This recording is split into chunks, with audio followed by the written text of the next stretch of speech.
পরিজন দেবে বিদায় কান্দিয়া কান্দিয়া।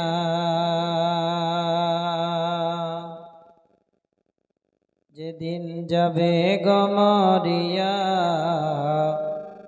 পরিজন দেবে বিদায় কান্দিয়া কান্দিয়া।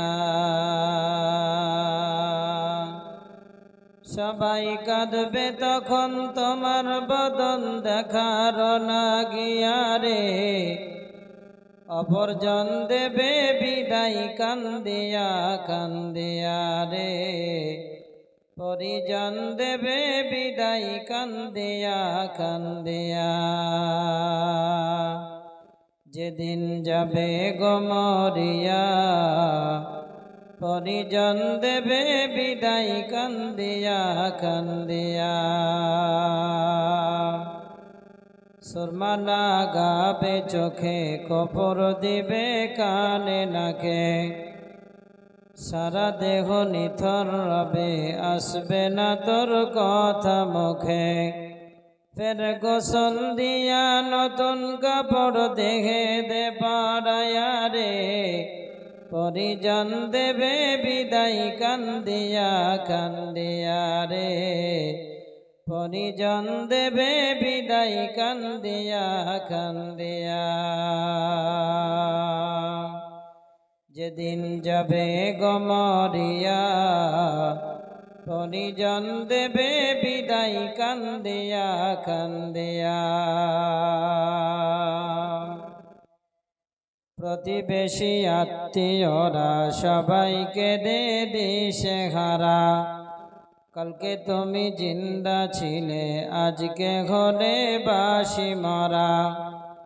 প্রতিবেশী আত্মীয়রা সবাইকে দে দিশেহারা, কালকে তুমি জিন্দা ছিলে আজকে ঘরে বাসি মরা।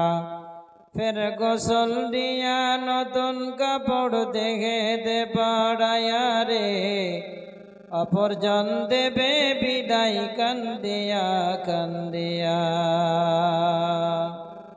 যেদিন যাবে গো মরিয়া পরিজন দেবে বিদায় কান্দিয়া কান্দিয়া। মা বাপি তোর কাঁদবে না রে, কাঁদবে সকল জনা,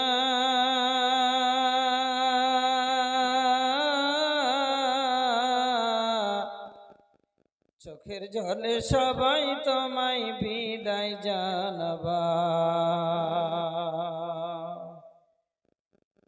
কেউ আব্বা বলে স্বামী বলে কাঁদবে দিশেহারা, পরিজন দেবে বিদায় কান্দিয়া কান্দিয়া রে, অপরজন দেবে বিদায় কান্দিয়া কান্দিয়া। যেদিন যাবে গো মরিয়া পরিজন দেবে বিদায় কান্দিয়া কান্দিয়া। সবাই কাঁদবে তখন তোমার বদন দেখার লাগিয়া রে, অপরজন দেবে বিদায় কান্দিয়া কান্দিয়া।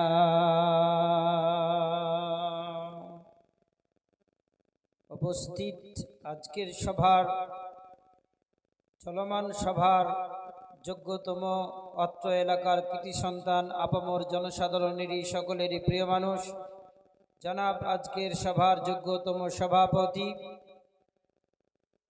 আকাশের তারার সাদৃশ্য আলেম ওলামাগণ, সুপ্রিয় বাবলা বনা গ্রামবাসী,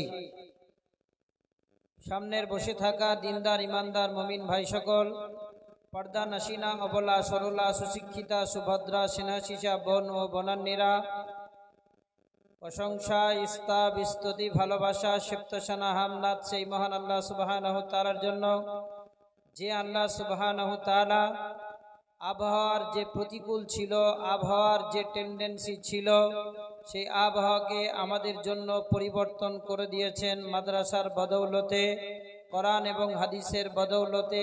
আল্লাহুম্মা হা আলাইনা ওয়া আলাইনা আল্লাহ তাআলা করে দিয়েছেন। এই তোমরা তিনজনা কিন্তু খুব শয়তানি করছো,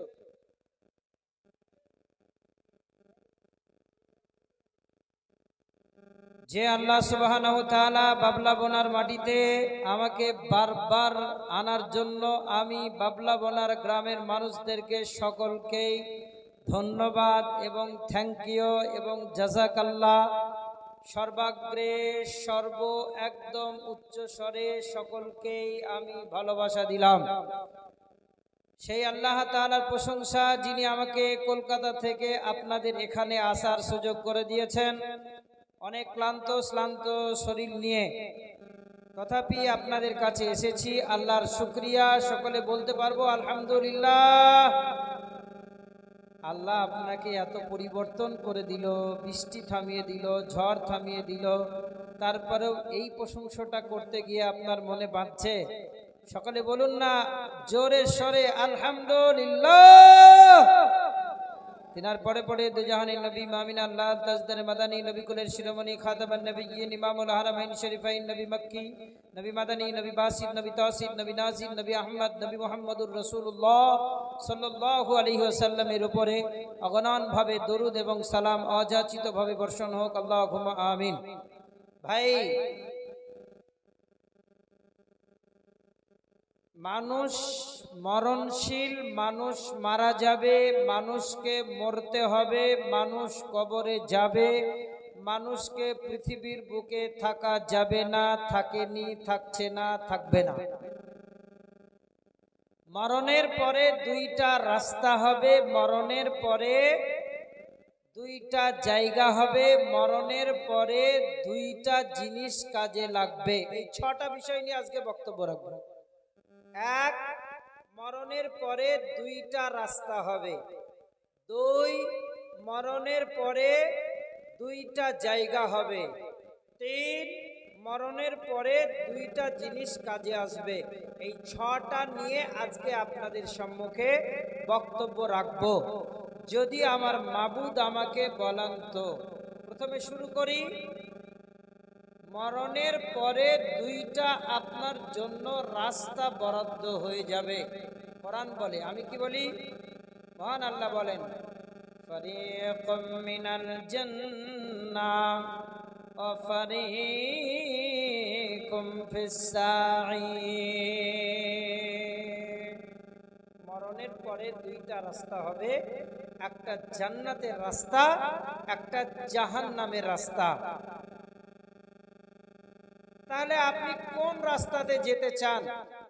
আপনি মরণের রাস্তায়, জাহান্নামের রাস্তায়, মরার পরে যে রাস্তা জান্নাতের রাস্তায় যেতে চান, না জাহান্নামের রাস্তায় যেতে চান?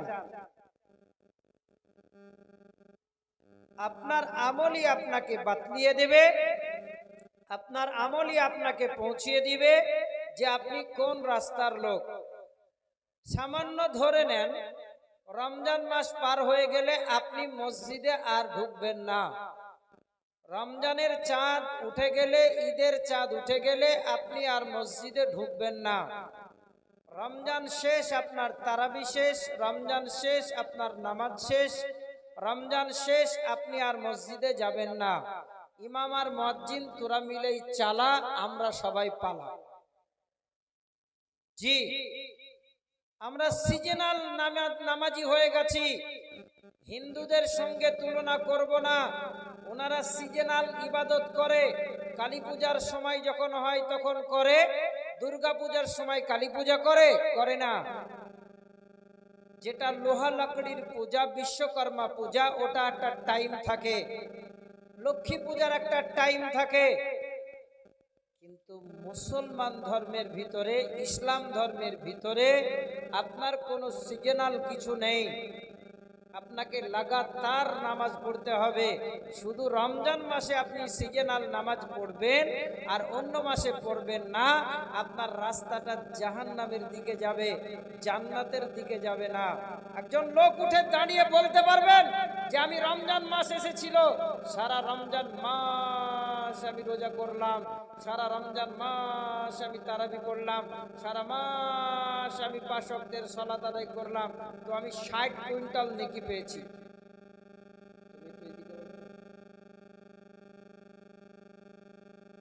ধরে নিন আপনি 30 দিনে 30 দুগুণে 60 কুইন্টাল আপনি নেকি পেয়েছেন। তো একজনা উঠে দাঁড়িয়ে বলতে পারবেন যে আমি 11টি মাস ফরজ নামাজ পড়ি নাই, তো আমি 60 কুইন্টাল নেকিটাকে ওই 11টি মাস ফরজ নামাজ পড়ি নাই ওটা ভাগ ভাগ করে দিতে পারবো? দাঁড়ান তো দেখি একজন। পারবেন না। আপনি রমজানের পরে সালাত আদায় করবেন না, তো আপনার উদাহরণ কেমন হলো? মাঠে একটা লোক গিয়েছে, দিয়ে ওর নামাজ পড়বে, ওর মাথায় টুপি নাই, তাহলে ও কি করবে? বলছে এদিক ওদিক তাকিয়ে দেখেছে কেউ নাই, পিছনকারের লুঙ্গিটা তুলে মাথায় দিয়েছে, আর যেই সিজদায় গিয়েছে এদিকে স্কুলের ঘন্টা লড়ছে। ইজ্জত যাই যাক, নবীর সুন্নত বাঁচুক নাকি? আপনি সারা রমজান মাস নামাজ পড়লেন, তারপরে আপনাকে আর মসজিদের ভিতরে পাওয়া যাবে না। আল্লাহ রাসূল সাল্লাল্লাহু আলাইহি ওয়াসাল্লাম তিনি বললেন, বাইনাল আবদে বাইনাল কুফরে তারকুস সালাত। একজন বিধর্মী মানুষের সঙ্গে আরেকটা মানুষের তুলনা হবে যে সে নামাজ পড়বে না আর আপনি নামাজ পড়বেন। যে ব্যক্তি নামাজকে ছেড়ে দিল, মান তারাকা সালাতা মুতাআম্মিদান ফাকাদ কাফারা, যে ব্যক্তি সালাতকে ছেড়ে দিল, নামাজ নামক ইবাদতকে ছেড়ে দিল, সে কুফরি অবলম্বন করলো। নামাজ ছাড়া আপনার কোনো গতি নাই। নামাজ আপনি পড়বেন না, কবরের ময়দানে আপনি শান্তি পাবেন না। নামাজ আপনি পড়বেন না, আপনি জাহান্নামে গিয়েও শান্তি পাবেন না। নামাজ পড়বেন না, আপনি জান্নাতে যেতে পারবেন না। নামাজ পড়বেন না, পুলসিরাতে আপনাকে পার হতে দেবে না। নামাজ পড়বেন না, বিশ্বনবীর সুপারিশ আপনার কাজে লাগবে না। নামাজ পড়বেন না, আপনার পৃথিবীর বুকে নয়, ইহকালে নয়, পরকালে গিয়ে আপনার কোনো কিছুই কাজে আসবে না, আসবে না, আসবে না, আসবে না। জি।